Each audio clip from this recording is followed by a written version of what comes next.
ஃப்ரீசரில் வச்சு ஐஸாக சாப்பிடும்போது டேஸ்ட்டாக இருக்கும். அந்த வாசனையோட டேஸ்ட்டாக இருக்கும். ஐஸாக சாப்பிடும்போதே உங்களுக்கு டேஸ்ட்டாக இருக்குது. ஐஸாக்கு தானே டேஸ்ட்டாக இருக்கணும். ஓ, இது ஐஸானா குளிர்ச்சியாக சாப்பிடும்போது இல்லையா? சரி சரி. எப்படி இருக்குது இன்னைக்கு? இதா கசக்குதா?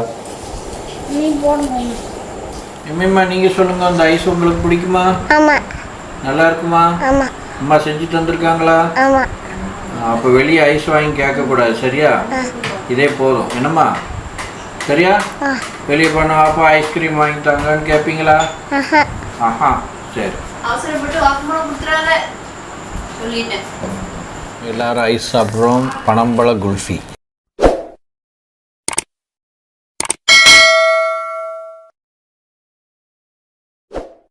நண்பர்களே, நேற்றும் இன்றைக்கும் ஒரு 3 பனம்பழம் கிடச்சிது. வீட்டுக்கு எடுத்துகிட்டு வந்துட்டேன். ஒவ்வொன்றுலேயும் 3 கொட்டைகள் இருந்துச்சு. மொத்தம் 9 கொட்டைகள். அந்த பனம்பழத்தை எடுத்து கொட்டைகளை தனியாக பிரித்து, தும்பை தனியாக பிரித்து, கொட்டைகள் 9 கொட்டைகள் தான் இருக்குது.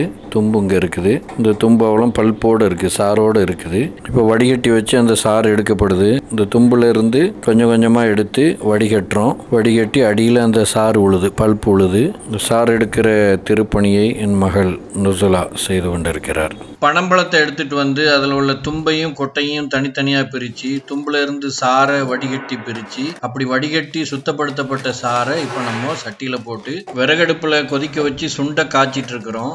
இந்த மாதிரி கொதிக்க வைக்கும்போது ரொம்ப கவனமாக இருக்கணும். அந்த கொதிக்கிற பனம்பழச்சாறு முட்டை முட்டையாக அப்படி கொதித்து தெறிக்கும்.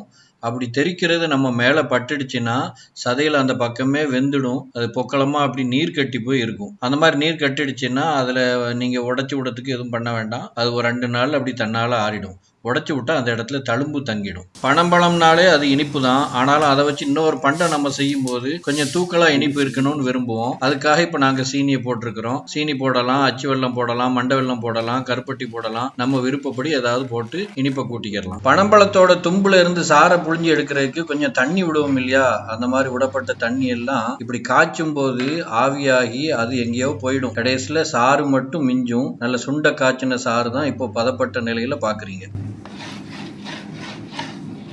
நல்ல சுண்டு காய்ச்சப்பட்ட பனம்பழச்சாறை சட்டியோடு எடுத்து காத்தாடிக்கு அடியில் வச்சு ஆற வைக்கிறோம். இப்போ எல்லாம் பதமாக வந்துள்ளதா என சமையல் கலை வல்லுநர் அவர்கள் பரிசோதிக்கிறார்கள். இதோ நக்கி பார்த்து தரச்சான்றிதழ் வழங்கிவிட்டார். நண்பர்களே, பனம்பழச்சாறிலிருந்து, பனம்பழத்துடைய பல்பிலிருந்து இப்போ ஒரு பொருள் தயாராகுது. சாப்பிட்றதுக்கான பொருள் நீங்கள் பார்க்குறது. இது வந்து பனம்பழச்சாறு.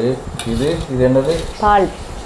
பால் ஏன் மஞ்சள் கலரில் இருக்குது? பாலில் ஏற்கனவே போட்டு கலக்கி வச்சுருக்கிறேன். 10ஆவதுக்கு போட்டு கலக்கி தேவைக்கு சுகரும் போட்டுக்கிறேங்க. பனம்பழச்சாறை போட்டு கலக்குறீங்க. இனிப்பு பத்தலைன்னா சீனி போட்டுக்கிறீங்க. லைட் கசப்பு இருக்கும். கசப்புண்டா ரொம்ப கசக்காது. அந்த ஃப்ரீசரில் வச்சு ஐஸாக சாப்பிடும்போது டேஸ்ட்டாக இருக்கும். அந்த வாசனையோட டேஸ்ட்டாக இருக்கும். ஐஸாக சாப்பிடும்போதே உங்களுக்கு டேஸ்ட்டாக இருக்குது. ஐஸாக்கு தானே டேஸ்ட்டாக இருக்கணும். ஓ, இது ஐஸானா குளிர்ச்சியாக சாப்பிடும்போது இல்லையா? சரி சரி சரி. ஐஸாக சாப்பிடும்போது உங்களை ஆத்தாவை சொல்லிடலாம்னு பார்த்தேன். எந்த அளவுக்கு நமக்கு ஃப்ளேவர் கூடுதலாக வேணுமோ அந்த அளவுக்கு நம்ம போட்டுக்கிறலாம். இது நமக்கு போதுமானது. வேண்டுறவங்க கூடுதலாக கலருக்காக வேண்டி இதையும் போட்டுக்கிறலாம். கலருக்காக வேறு ஏதாவது சேர்த்துருக்கீங்களா? இல்லை, ஒன்றும் சேர்க்கலை. இதில் உள்ளது மட்டும்தான். இந்த பனம்பழச்சாறை மட்டும் எடுத்து போடுறீங்க. கலர் நிறமும் மாறுது, இனிப்பும் கூடுது. உடஞ்சிட்டு தெரியும். அதையும் சொல்லக்கூடாது சொல்லிட்டு. உடஞ்சிட்டு தெரியாமல் ஊற்றுங்க. எல்லாத்தையும் கீழே போட்டு டம்முன்னு உடச்சி ஊற்றிடுறாங்க. இப்படி சேர்த்து வச்சுக்கோங்க. அம்பளை டேஸ்ட் பார்க்குறாங்க. எப்படி இருக்குது? இன்னைக்கு இதா கசக்குதா? இன்னும் கொஞ்சம் இனிப்பு போடணுமோ? இது ஏதோ பண்டம் செய்யறதுக்கு வச்சுருக்கு. இப்போ இனிப்பு பார்க்குறதுலேயே பண்டம் முடிஞ்சிடும்னு நினைக்கிறேன். சரி, பாருங்கள். பனம்பழச்சாறை பாலில் கலந்து வச்சுருக்குறீங்க. இப்போ இதில் என்ன பண்ண போகிறீங்க? இதில் இந்த அச்சில் ஊற்றி, குல்ஃபி அச்சில் ஊற்றி ஃப்ரீசரில் வச்சா கூலானது பிறகு எடுத்து சாப்பிடும்போது நல்லாயிருக்கும். பிள்ளைகள் விரும்பி சாப்பிடும். பிள்ளைகள் விரும்பி சாப்பிடுமாம்மா? நீங்கள் விரும்பி சாப்பிட்ருக்கீங்களா அம்பளத்தான்? ஆமாம். நல்லா இருக்குமா? வீடியோக்காக சொல்லாமல் ஒழுங்காக சொல்லுங்கள். நல்லா இருக்கும். ஐஸ்கிரீம் கடையெல்லாம் வாங்கி கேட்பீங்களா? அதை விட நல்லா இருக்குமா? சரி, அப்போ ஐஸ்கிரீம்கள்லாம் இந்த பனம்பழம் ஃப்ளேவர் கிடைக்காதுன்னு சொல்லி இனிமேல் ஐஸ்கிரீம் வெளியே வாங்குறது நிறுத்தப்படுகிறது. இதுவே நல்லா இருக்கும்னு சொன்னதுனால இனிமேல் ஐஸ்கிரீம் வெளியே வாங்குவது நிறுத்தப்படுகிறது. பனம்பழ சாறு கலந்து ஆற வச்ச பாலை ஐஸ் அச்சில் ஊற்றுறோம். அதில் ஒரு குச்சியை போடுறோம். அப்படியே ஃப்ரீசரில் வைக்கிறோம். அது உறைஞ்ச அப்புறம் எடுத்து சாப்பிட்றோம். இதுதான் பனம்பழ குல்ஃபி ஐஸ். ஃப்ரீசரில் வச்சிடணும். ஃப்ரீசரில் வைக்கணும். வச்சு எவ்வளோ நேரத்துக்கு? நைட்டுக்கு வச்சா காலையில் இருக்கும்போது நல்ல ஐஸாக விளைஞ்சிருக்கும். போதும். கடிச்சு சாப்பிட்டா நல்லா இருக்குமா? அப்படி சாப்பிட்டா தான் நல்லா இருக்கும். பல் கூசாதவோ கடிச்சு சாப்பிட்டா நல்லா இருக்கும். கரு வந்தால் வாங்கிடலாம் பார்க்குறேன். இந்த ஐஸ்கிரீம் வச்சுலாம் எப்படி கிடச்சிது உங்களுக்கு? இப்படியே விற்கிறாங்களோ? விற்கும்போது வாங்கினது இல்லை. மூமா முன்னாடி அதெல்லாம் சொல்லாத. முன்னாடி மூமா ஐஸ்கிரீம் போட்டோம். ஐஸ்கிரீம் போட்டு வீட்டில் பிள்ளைகள் ஆசைப்பட்டாங்க. கடைகளில் இப்படி கேட்டு வாங்கணும். கேட்டால் கிடைக்கும். கேட்டால் இப்படி கிடைக்கும். அதோட ஐஸ்கிரீம் மோல்டுன்னு கேட்டால் கிடைக்கும். குல்ஃபி மோல்டு கேட்டால் கிடைக்கும். மூமா வந்து இது மூமா வீட்டில் உள்ளது. இப்போ யூஸ் பண்ணுறது கிடையாது. அம்மாலாம் ஆசைப்பட்டா செஞ்சு கொடுக்குறதுக்காக முன்னாடி வாங்கினது. எம்மா நீங்கள் சொல்லுங்கள், அந்த ஐஸ் உங்களுக்கு பிடிக்குமா? ஆமாம். நல்லா இருக்குமா? ஆமாம். அம்மா செஞ்சு தந்துருக்காங்களா? ஆமாம். அப்போ வெளியே ஐஸ் வாங்கி கேட்கக்கூடாது, சரியா? இதே போதும் என்னம்மா, சரியா? வெளியே போனா அப்பா ஐஸ்கிரீம் வாங்கி தாங்கன்னு கேட்பீங்களா? ஆஹா, சரி. அவசரப்பட்டு வாக்குமூலம் கொடுத்துறாங்க சொல்லிட்டேன். இது என்னுடைய 4வது மகள் ஹம்னா. இது 5வது மகள் ஃபாத்திமா இம்னா. இவங்க 7ஆம் வகுப்பு படிக்கிறாங்க. இல்ல 6வது தான். 6 தானா? 7ஆம் வகுப்பு படிக்கிறாங்க.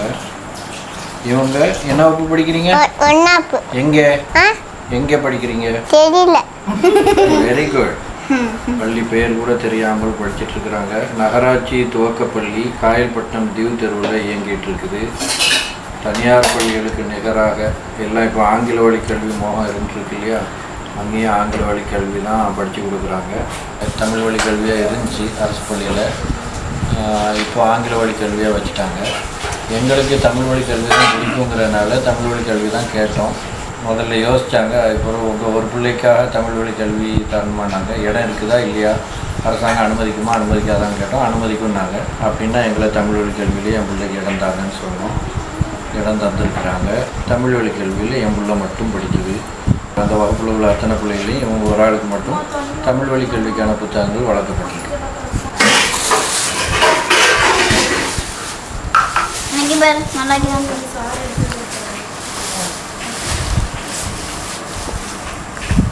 எப்படி இருக்குது? நல்லா இருக்கு. நல்லா இருக்குதா? பனம்பழ சாறிலிருந்து செய்யப்பட்ட ஐஸ், குல்ஃபி ஐஸ், பனம்பழ குல்ஃபின்னு பேர் வச்சுக்கிடலாம். இது இப்போது உறைஞ்ச நிலையில் இருக்குது. உருவி எடுத்து சாப்பிடணும். இதை அப்படியே எடுத்துட்டோன்னா செதஞ்சு வருங்கிறனால அடியில் ஏதாவது தண்ணி வச்சு அதை கொஞ்சம் உருக விட்டு அதுக்கப்புறம் எடுத்தோன்னா அது முழுசாக வரும். எடுத்து சாப்பிட்டுக்கிடலாம். இப்போ எடுத்து பார்ப்போம். செவ்வங்கம் வேணும். நீங்கள் முகங்கட்டினி செவ்வங்கம் வேணுமா உனக்கு? உனக்கு எது வேணும்? என்ன வேணும்? இது. அது பேர் என்னது? செவ்வங்கம். செவ்வங்கம் வேணுமா? செவ்வக ஐஸ், ரெக்டாங்கிளில் உள்ள ஐஸ் அவங்களுக்கு வேணுமா? வருது வந்துட்டு ஐஸு யாருக்கு? ஏன்னா ஓடுறீண்ணா? நான் வந்து நடுவில் உள்ளதான். சரி, இப்போ அடுத்தது பிள்ளைக்கு இந்தா. எப்படி இருக்குது? சூப்பராக இருக்குதா? செவ்வங்கம்.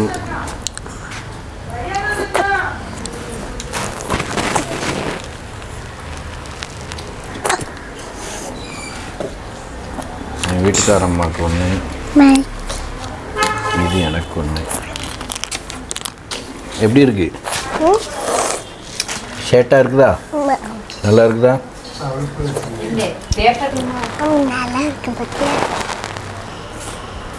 எல்லாரும் ஐஸ் சாப்பிட்றோம். பனம்பழ குல்ஃபி, பனம்பழ ஐஸ். அங்கே பாரு, என்ன ஐஸ் இதுக்கு பேர்?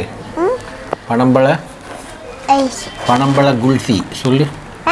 அங்கே பாரு, பனம்பழ குல்ஃபி. என்ன ஐஸு? பனம்பழம் குல்ஃபி.